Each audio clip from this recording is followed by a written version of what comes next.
Bonjour et bienvenue au jour 10 de janvier pour bouger. Aujourd'hui, nous allons parler de la squat. Premièrement, je me présente, mon nom est Cynthia Racine, je suis une prof de yoga ball, passionnée de mouvement et ça me fait plaisir ce mois-ci de vous partager janvier pour bouger.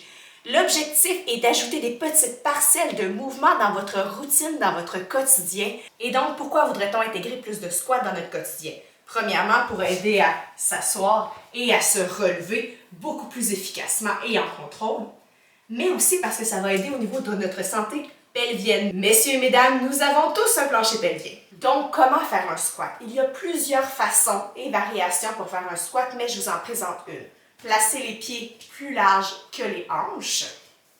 Une fois que les pieds sont placés plus larges que les hanches, engagez vos abdominaux, engagez votre corps, engagez votre plancher pelvien aussi avec. On vient fléchir à partir des hanches, reculer les fesses en arrière et descendre tranquillement.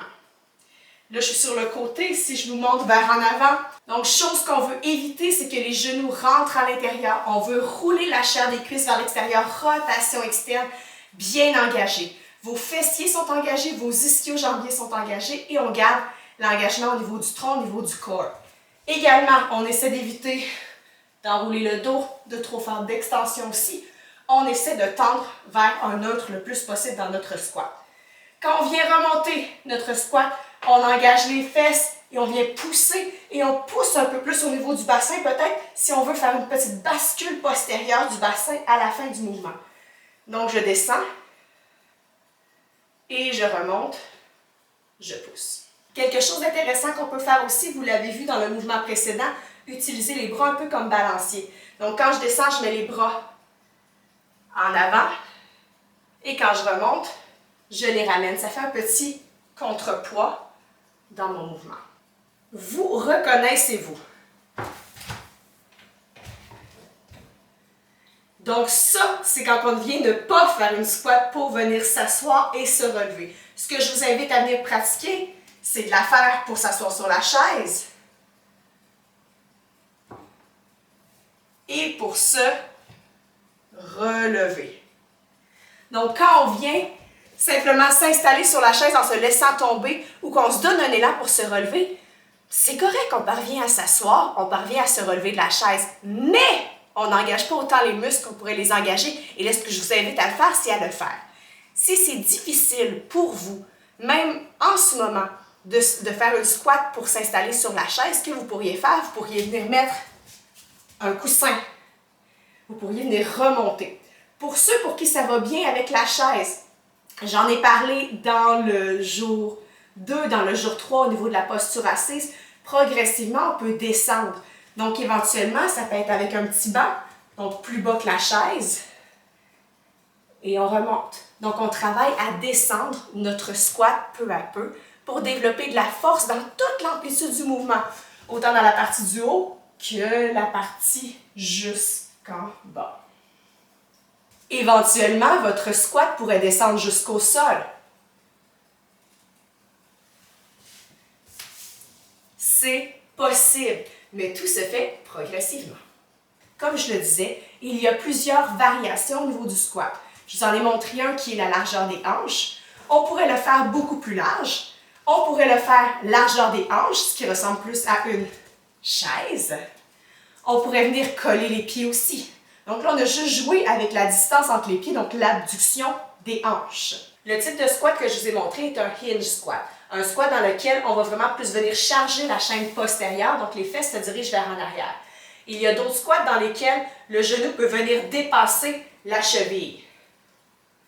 Okay? Donc on peut venir jouer les fesses plus en arrière, les genoux plus en avant. Où trouvez-vous votre équilibre? Vous pourriez aussi venir décoller les talons.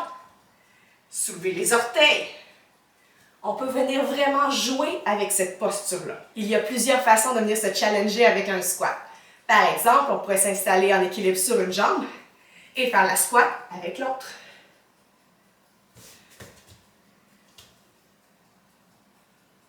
On n'aura jamais été aussi intime qu'en ce moment. Je trouve super important de vous parler également du squat quand on va à la salle de bain. Quand on va à la salle de bain, on est assis pareil que sur une chaise. Les hanches à 90 degrés, les genoux à 90 degrés et les pieds appuyés au sol. Donc, premièrement, si on pratique la squat pour s'asseoir et se relever de la salle de bain, ça va énormément nous aider, particulièrement quand on est dans le bois. Dans le bois, des fois, la toilette est plus haute, la toilette est plus basse, ou des fois, il n'y a pas de toilette du tout. Avoir pratiqué la squat va beaucoup aider.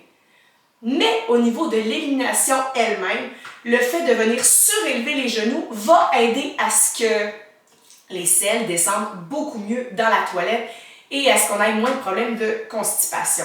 Et donc, je vous invite fortement à utiliser un petit banc. Moi, j'ai un Squatty Potty, mais n'importe quel petit banc qui permet de soulever les pieds un peu plus va aider à avoir un meilleur alignement. J'ai les pieds sur le banc. Vous voyez que les genoux sont maintenant plus hauts que les hanches. Ils étaient à cette hauteur-là avant. Et je vous le dis, c'est magique. Ça n'a jamais été aussi bien faire l'élimination depuis que je surélève mes jambes. Si vous êtes à un endroit où ce n'est pas possible de surélever les jambes, vous pouvez également vous placer sur le bout des orteils pour gagner un petit peu plus de hauteur. Et donc, on veut venir pratiquer la squat pour mieux s'asseoir, mieux se relever, avoir une meilleure santé pelvienne et même pouvoir marcher plus facilement, se sentir plus fort avec ses jambes, avoir un pas plus léger. Si vous avez aimé le contenu, je vous invite à me le dire en mettant un like, en mettant un j'aime et à partager à votre entourage aussi. Si vous voulez venir faire des cours avec moi cet hiver, c'est maintenant car il ne reste que quelques jours pour les inscriptions. On commence la semaine prochaine, le 16 janvier. J'ai bien hâte de vous y voir. C'est déjà terminé pour aujourd'hui. On se revoit demain pour le jour 11 de janvier pour bouger.